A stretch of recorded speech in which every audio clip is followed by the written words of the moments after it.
ગઈ 20/1/2026માં ગોંડલ ખાતેથી બે દીકરીઓ ગુમ થયેલી હોય, જે અનુસંધાને તાત્કાલિક ગોંડલ સિટી એ પોલીસ સ્ટેશન ખાતે BNS કલમ 137(2) મુજબ અલગ અલગ ફરિયાદ રજીસ્ટર કરવામાં આવેલી છે.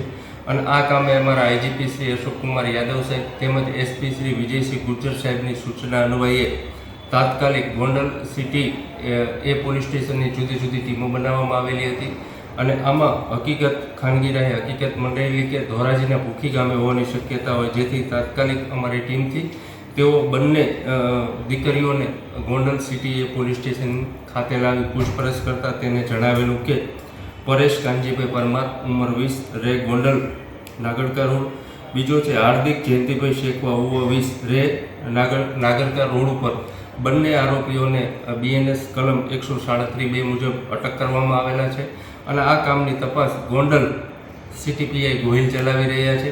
અને આ કામે બીજે કોઈ ગુનામાં સંડોવાયેલ છે કે કેમ તેની પણ તપાસ ચાલુ છે. આમ ટૂંકા દિવસોમાં આ બંને દીકરીઓને ગોતી લેવામાં આવેલા છે અને આ ઉપરોક્ત બંને આરોપીઓની ધોરણસર અટક કરવામાં આવેલી છે અને આગળ પૂછપરછ ચાલુ છે.